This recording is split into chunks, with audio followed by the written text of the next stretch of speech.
Предлогот за разрешување на јавниот обвинител Марко Зврлевски се уште не стигнал до Советот на јавни обвинители, изјави председателот Петар Раневски, кој не сакаше да каже дали ќе биде позитивно или негативно, додека не го види образложението, но најави дека Советот на јавни обвинители ќе се произнесе во законскиот рок.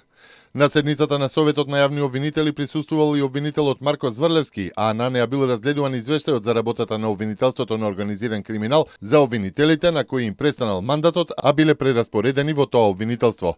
За работата на Зврлевски, за кого владата иницираше постапка за разрешување, Аневски вели дека функцијата ја извршувал перфектно. Владата вчера одлучи да иницира постапка за разрешување на Зврлевски, додека за Зоран Заев се водат неколку судски постапки, а голем број кривични пријави чекаат да бидат процесуирани.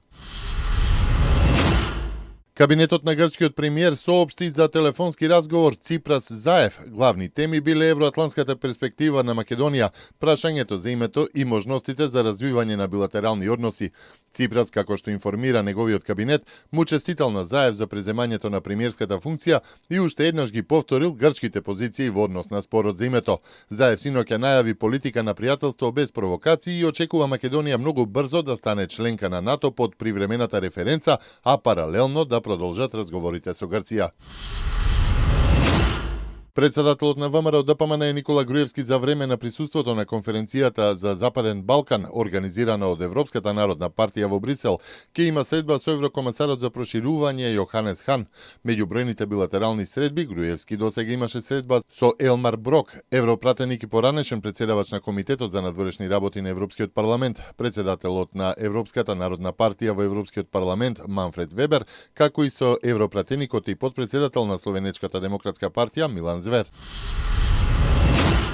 Кабинетот на германската канцеларка Ангела Меркел денеска го одобри повлекувањето на 260 германски војници од воено-воздухопловната база Инџирлик во југоисточна Турција, потврдија германски владини извори. Трупите поседуваат и воена опрема, како што се, например, извидувачки авиони Торнадо. Минатиот месец Турција поради политичко-дипломатски причини им наложи забрана на германските пратеници да ја посетуваат локацијата. Преместувањето на трупите веројатно ќе почне месецов, а тие ќе бидат сместени во база во Јордан. Владата на Атина е подготвена да прифати каков и да е предлог на меѓународните кредитори кои ќе обезбедат перспектива за приклучување на Грција кон програмата за квантитативни олеснувања на Европската централна банка за излегување на земјата на пазарите, пишува весникот Танеа.